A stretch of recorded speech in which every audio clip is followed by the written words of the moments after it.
So welcome students with the new episode 17, जहां पे हमने एपिसोड 16 में अपना चैप्टर स्टार्ट किया था। That is about the feature policies and problems of Indian agriculture. 3 चीजें हम कर चुके हैं कवर।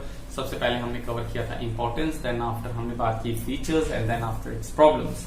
तो नॉर्मली प्रॉब्लम तो आप लोगों को समझ आ गई कि प्रॉब्लम क्या है हमारे इंडियन इकोनॉमी में। आज जो हम बात करने जा रहे हैं that is about the tackle the problems of the reforms in Indian agriculture. तो नॉर्मली हमने सेकंड चैप्टर में कर चुके हैं। आई होप आपने सेकंड चैप्टर तक रीड आउट कर लिया होगा। सो उसमें हमने क्या बात की थी, first 5 year plan 1951 to 56, please note down कर लें। फर्स्ट 5 ईयर प्लान में हमने क्या किया था, हमने कहा था कि गवर्नमेंट ऑफ इंडिया ने स्ट्रेस किया था इंडियन एग्रीकल्चर को। Then after second 5 year plan में उन्होंने स्ट्रेस दिया था इंडस्ट्रियल सेक्टर्स को, and again in the third 5 year plan उन्होंने क्या प्लान स्ट्रेस किया, इंडियन एग्रीकल्चर। ओके, और थर्ड सेक्टर जो था, सॉरी थर्ड 5 ईयर प्लान जो था that was started in the 1961 to 1966। तो इसी दौरान एक चीज चेंज आई थी, that is about the green revolution. I hope आपने ग्रीन रेवोल्यूशन के बारे में जरूर पढ़ा होगा। तो ये इंडियन इकोनॉमी की एक सबसे बड़ी अचीवमेंट थी जहां पे उन्होंने ग्रीन रेवोल्यूशन लिख के आए थे। तो किस तरह से टैकल हुई प्रॉब्लम्स, तो हम कहते हैं एग्रीगेरियन रिफॉर्म। एग्रीगेरियन रिफॉर्म बहुत इंपॉर्टेंट क्वेश्चन है। तो एग्रीकल्चर में रिफॉर्म फॉर्म मतलब बनाना, और रिफॉर्म मतलब दोबारा बनाना। क्या बनाना दोबारा?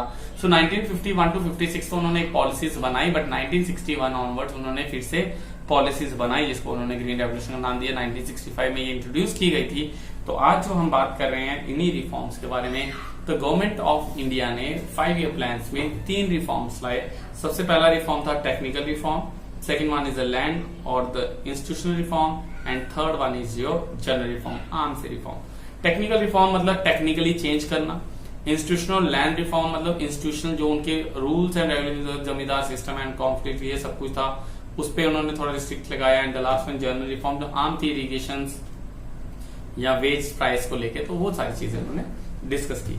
So let me start with the technical reform. आप भी देखें यहाँ पे आपको दिखेगा 5 टेक्निकल रिफॉर्म्स इज देयर। सबसे पहले उन्होंने क्या चीज की, that following step have been taken by the government to upgrade the level of technology in the Indian agriculture. हम पढ़ चुके हैं प्रॉब्लम क्या थी, बैकवर्ड टेक्नोलॉजी थी, कन्वेंशनल आउटलुक थी, ट्रेडिशनल इनपुट से।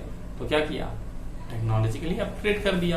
अब टेक्निकली अपग्रेड क्या किया उन्होंने, सबसे पहले use of high yielding variety seeds, HYV seeds, पता ही है HYV सीड्स जो लो प्रोडक्टिविटी थी, जहां पे आपने कभी देखा होगा कि खेत में क्या होता है कि एक फसल में एक रिलेटेड वीट की प्रोडक्शन से या राइस की प्रोडक्शन की, वीट की मैं जनरली बात करूं, लोगों ने वीट की देखी होगी, राइस की कम देखी होगी।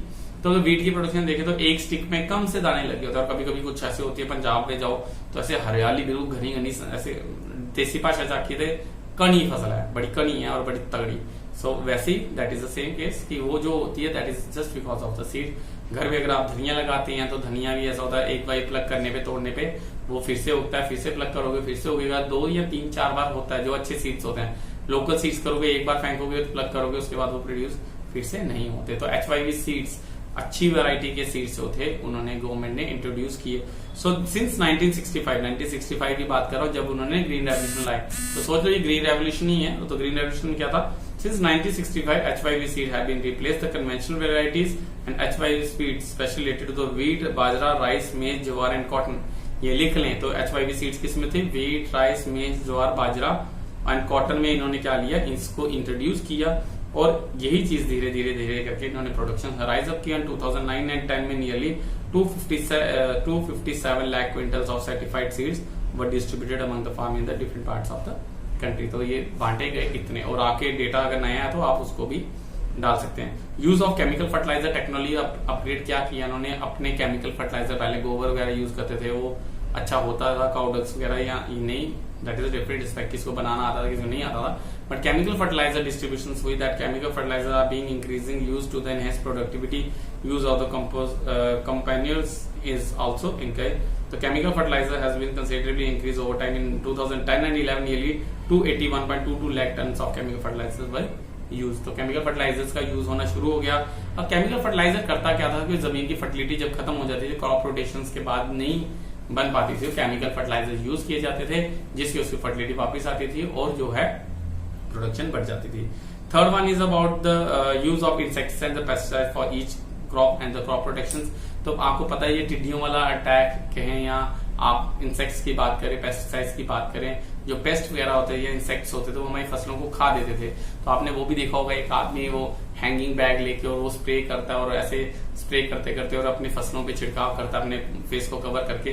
तो वो क्या होता है कि एक प्रोटेक्शन होती है, एक प्रोटेक्शन लेयर होती है, केमिकल डाला जाता है इंसेक्टिसाइड पैसे ताकि वो कीड़ा उसको खाए ना, उसको कड़वा लेकर वो फसल जो है, जो क्रॉप्स है वो सेफ रहे। सो इससे क्या होगा, जो आधे से ज्यादा प्रोडक्शन जो है वो इंसेक्ट्स या पेस्टिसाइड्स खा लेते थे, पेस्ट जो खा ले जाते थे, अब वो यूज करने पे इंसेक्ट्स या पेस्टिसाइड से वो खाएंगे नहीं और वो फसल जो है, जो क्रॉप्स है वो सेफ रहेंगे और प्रोडक्शन बढ़ेगी। Fourth one is about the scientific farm management practice. अब ये टर्म समझ लें, scientific farm management practice. Actually क्या होता है, ये होता है ऐसा कि यूनिवर्सिटीज ओपन की गई, यूनिवर्सिटीज ओपन होना, दैट इज अबाउट द, उन्होंने क्या किया कि क्रॉप रोटेशन करने के लिए उन्होंने समझाया, कहीं से सॉइल के सैंपल लिए कि इस सॉइल पे क्या प्रोड्यूस किया जा सकता है। ये ब्लैक सॉइल है, आपको ज्योग्राफी में पढ़ा, ब्लैक सॉइल जो है तंबाकू के लिए बेस्ट है, अलुवियल सॉइल जो है व्हीट और राइस के लिए बेस्ट है, या अलग सॉइल जो होंगी लाइम सॉइल्स या कोई अलग अलग जैसी जैसी सॉइल्स होंगी, वैसी जैसी सॉइल होगी वैसी ही प्रोडक्शन के लिए वो बेस्ट है, कॉटन के लिए, जूट के लिए। तो सैंपल्स लेते थे, उसमें देखते थे पोटेशियम है क्या है, कार्बोहाइड्रेट ज्यादा है, किस चीज में क्या उनके मिनरल्स है, जिस मिनरल्स पे जो प्रोडक्शन अच्छी रहेगी तो वैसे मैनेजमेंट किया जाता था। तो ऐसे फार्म मैनेजमेंट प्रैक्टिसेस जो है वो करवाते थे जिससे कि क्रॉप्स के बारे में सही सॉइल पे सही क्रॉप को प्रोड्यूस किया जाता था और उससे प्रोडक्शंस को बढ़ाने में इजी होती थी। एंड द लास्ट वन है mechanised means of cultivation. Mechanised means का मतलब क्या हुआ, मशीन इंट्रोड्यूस की गई। सो 1965 ऑनवर्ड्स क्या हुआ, ट्रैक्टर्स आए, हार्वेस्टर्स आए, बहुत सारी ऐसी मशीन्स यूज की गई जो लोग हाथ से मैन्युअली काम करते थे, अब उनकी जगह उन्होंने मशीन डेवलप की और मैकेनाइज्ड मींस ऑफ फार्मिंग की। तो ये 5 पॉइंट आपको दिखाएंगे कि टेक्निकली हमने चेंज लाई, टेक्निकली रिफॉर्म लाई। पहले बैल होते थे, अब ट्रैक्टर आ गए, अब पहले कोई इंसेक्टिसाइड नहीं होते थे, फर्टिलाइजर के लिए काउडक्स यूज होते थे। तो ये सारे टेक्निकल चेंजेस आए। अब बात करें इंस्टीट्यूशन रिफॉर्म्स और लैंड रिफॉर्म, तो थोड़े से इन्होंने इंस्टीट्यूशंस में भी चेंज किए, जैसे हमारे स्कूल है, स्कूल के नॉर्म्स होते हैं उनको थोड़ा चेंज किया, मॉडिफाई किया।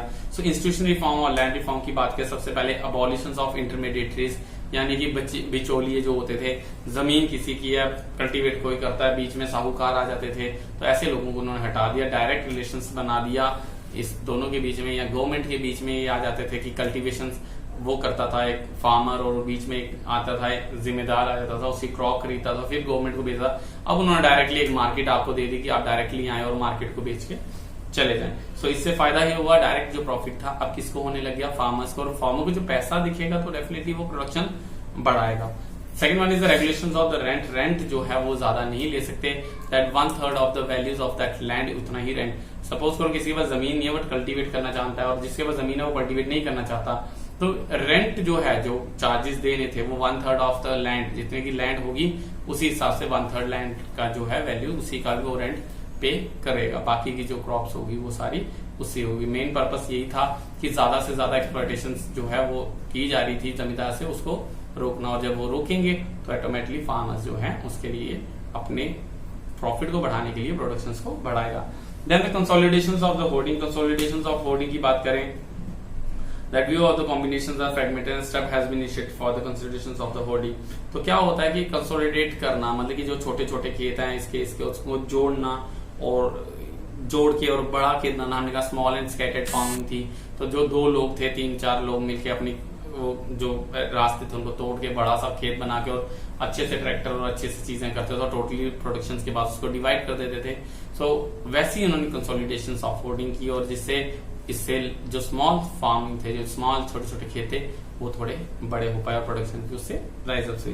Then after ceiling on the land hoarding, ceiling seal कर देना, सील समझते हो ना, सीज हो जाना। तो सीलिंग और लैंड होर्डिंग मींस एक आदमी के अब इतनी ज्यादा कल्टीवेशन लैंड है और वो कल्टीवेट उतनी कर नहीं पा रहा है, तो जो वेस्ट हो रही है, तो बेटर है गवर्नमेंट ने एक ऑर्डर निकाल दिया, इंस्टीट्यूशन रिफॉर्म ला दिया कि एक आदमी जो है इतने सम अमाउंट की लैंड ही अपने पास होल्ड कर पाएगा, बाकी उसको जो होगी वो आगे पास ऑन करनी पड़ेगी। एग्जाम्पल के तौर पे आप पबजी को देख लें, आप पबजी का लेवल 3 का भी बैग हो तो आप लिमिटेड एमोस, एमिशंस को, ये सब कुछ, बैंडेज, हेल्थ किट, सब कुछ लिमिटेड ले पाएंगे। आई होप अभी समझ आ रहा हो। सो एक सीलिंग है कि उसमें इतना ही आएगा, और अगर आप चाहते हैं तो आपको कुछ छोड़ना पड़ेगा, तो उससे ज्यादा आप ले नहीं सकते। तो इसीलिए फिर हम दोस्त को कहते हैं, अरे यार ये पड़ा है, ले ले, मेरे बैग फुल है, तो उठा ले, तू उठा ले। तो that is about the land इतनी ज्यादा और वो काम नहीं कर रहे थे, तो उन्होंने क्या किया, जितनी वो कल्टीवेट कर पाते थे उतनी कल्टीवेट, बाकी जो है वो दूसरे को शिफ्ट करनी पड़ जाएगी। The view of the promoting equity in the distribution of land ceiling has been imposed on the hoarding size. तो होर्डिंग साइज जो है वो उस पर सीज कर दिया गया कि उतनी ही रखें जितनी वो कल्टीवेट कर पाए। The last one is corporative farming, मिलजुल के फार्मिंग करेंगे, एक दूसरे के साथ मिलेंगे, चाचे ताए रिलेटिव्स ये सारे मिलके खेतों को खोल के एक साथ मिलके काम करते थे, जिससे कि फायदा हुआ। That cooperative farming is encourage to further the consolidation the gains of consolidation of hoarding, and it is encouraged also to enhance the bargaining powers of the smallholders in the competitive market structure। तो obviously इनकी जब production बढ़ेगी तो ये सारा का सारा फायदा जो होगा वो डायरेक्टली फार्मर्स को जाएगा। और ये सारी चीजें क्या आती है हमारी इंस्टीट्यूशनल रिफॉर्म। रिमाइंड दैट ये पेपर में आता है एक्सप्लेन द एग्रीकल्चर रिफॉर्म्स, तो तीनों लिखेंगे। एक्सप्लेन द टेक्निकल रिफॉर्म तो टेक्निकली 5 पॉइंट आएंगे। अगर आपको आता है कि एक्सप्लेन द इंस्टीट्यूशन और लैंड रिफॉर्म तो आपको 5 पॉइंट ही लिखने हैं। और अगर बात करें जनरल रिफॉर्म की, तो जनरल रिफॉर्म में क्या था, आम से रिफॉर्म जो बेसिकली चाहिए थे। सबसे पहले बात करें expansion of the irrigation facilities, तो 1965 के बाद इरिगेशन फैसिलिटीज बढ़ाई गई। जो आप अपने मोहल्ले में अब नहर देख रहे हो ना, तो उसकी डेट भी देखिएगा तो 1965 के बाद ही मिलेगी। इसका मतलब पहले वहां पे कोई इरिगेशन फैसिलिटीज नहीं थी। तो इसी लैंड रिफॉर्म्स और इन्हीं रिफॉर्म्स की वजह से जो है आपकी जो है इरिगेशन फैसिलिटीज को एक्सपेंड किया गया। सेकंड बात करें प्रोविजन ऑफ क्रेडिट, तो लोगों को इजीली लोन प्रोवाइड करवाने के लिए क्रेडिट दिया गया। क्रेडिट मतलब लोन दिया गया, लोन मतलब कि बैंक उनको फैसिलिटीज देता था। और इसी तरह से नाबार्ड जो national agriculture rural development bank जो है, तो ऐसे बैंक्स को एस्टेब्लिश किया गया जिसके थ्रू क्या हुआ कि जो स्मॉल फार्मर्स थे, जो छोटे किसान थे, उनको इजीली क्रेडिट फाइनेंशियल जो डेफिशिएंसी चल रही थी उसको रिमूव किया गया। और जब लोन आएगा तो ऑब्वियसली वो प्रोडक्शंस करेंगे, टेक्निक्स या टेक्नोलॉजी को परचेजिंग करेंगे और अपनी प्रोडक्शंस को राइज कर सकते थे।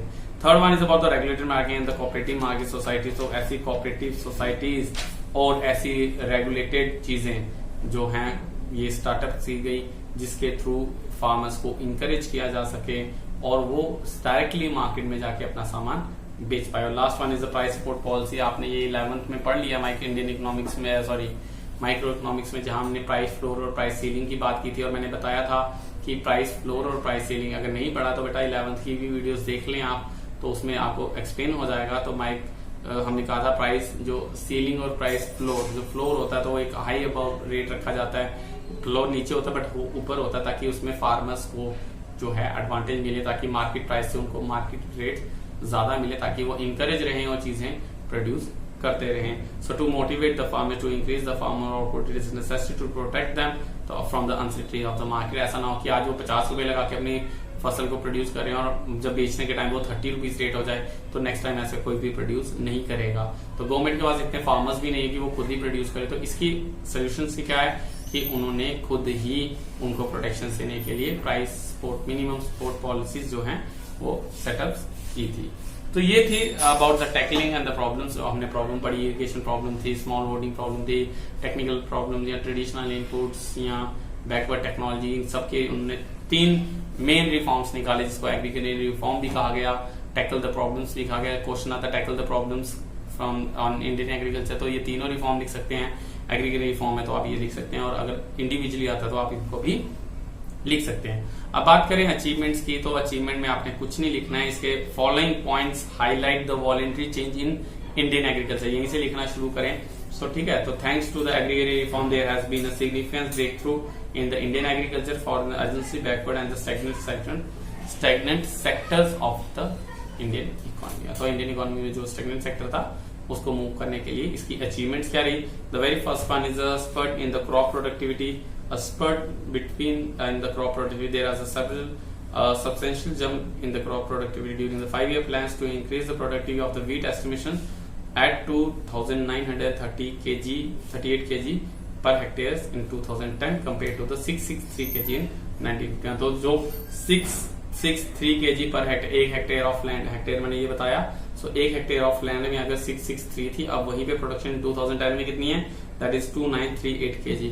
तो कितनी प्रोडक्शन 663 से 3000 के करीब, तो 5 टाइम्स बढ़ी है। और शायद आपके बुक में डिटेल ज्यादा हो, 2019-20 की दी हो, तो आप वो भी लिख सकते हैं, तो आपको पता चले 5 to 6 टाइम प्रोडक्शन जो है वो बढ़ी है। That is called the achievement. Then second one is the substantial rise in the acreage, means area under cultivation जो था वो ज्यादा हुआ। एक एरिया जितना लैंड था उसमें प्रोडक्टिविटी ज्यादा हुई, क्योंकि हमने कहा because of the introduction of the H5V seeds So technology has significantly reduced the time lag between the sowing and the harvesting of crops. Use of chemical fertilizers and doubling the crop. तो पहले क्या होता था कि एक fertility लाने के लिए क्रॉप रोटेशंस करना पड़ता था, टाइम लेना पड़ता था, कभी कभी उसको फ्री छोड़ना पड़ता था, तो इसको फैलोइंग कहते थे। जो फ्री छोड़ने को होता है फैलोइंग, नीचे लिखा हुआ है आपके, फैलोइंग होता है कि लेफ्ट कर देना, लीव कर देना अपनी जमीन को, कि अभी राइस की प्रोडक्शन हुई है तो वीट की प्रोडक्शन को 6 महीने के लिए वो कोई कल्टीवेशन नहीं करते ताकि वो अपनी फर्टिलिटी को फिर से गेन कर पाए, तो ऐसी सिचुएशन को फैलोइंग कहते थे। बट केमिकल फर्टिलाइजर्स की वजह से अब ऐसे कोई रिक्वायर्ड नहीं है।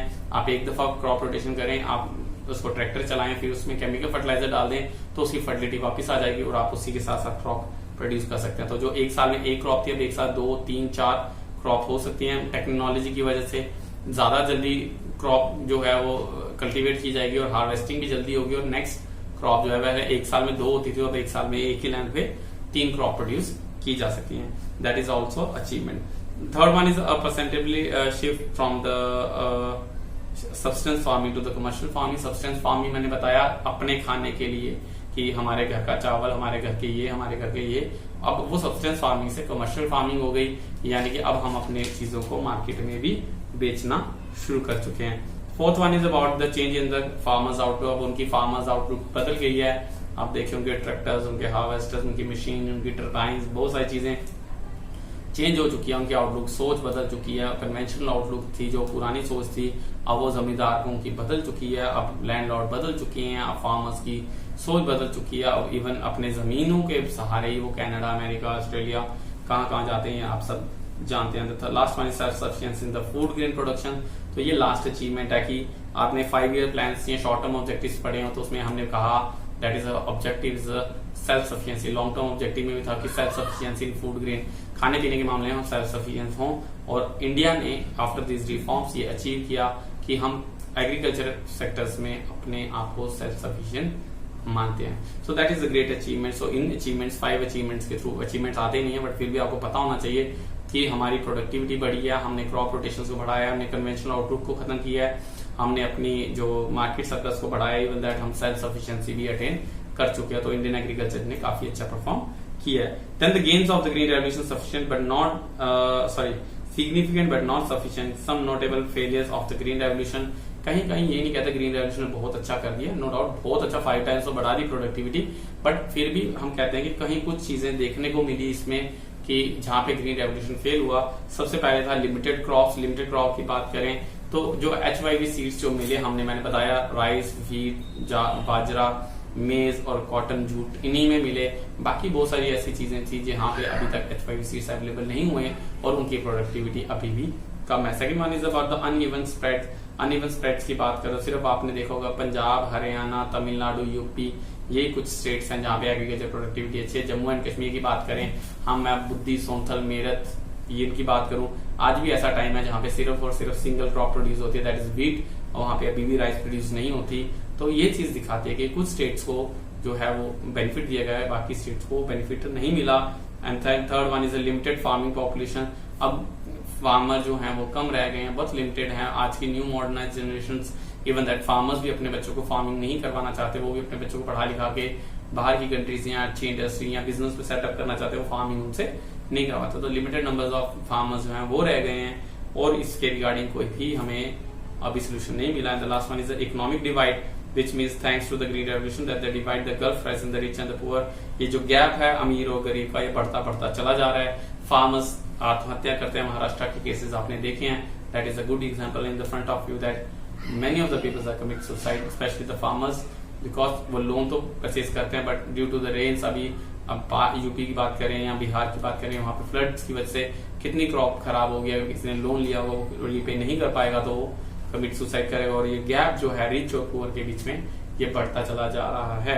तो ये एक फेलियर है हमारे ग्रीन रेवोल्यूशन की, जो चीज बताती हैं कि हमारे ग्रीन रेवोल्यूशन यहाँ पे फेल हुआ। And the last topic, does India needs another green revolution. बिल्कुल we need another green revolution. इसको आप हल्का सा पढ़ें और आपको पता चलेगा बिल्कुल हम चाहते हैं, ताकि जो चेंजेस, जो कमियां रह गई उस कमियों को पूरा कर सके। So this is all about this chapter. I hope आपको 2 एपिसोड्स में ये चीज समझ आई हो। That is about the important feature, problem, tackle the problem means aggregated reforms, and the last one is about the achievements. ये चीजें आपको समझ आई हो और इसी के साथ ये चैप्टर ओवर करते हैं।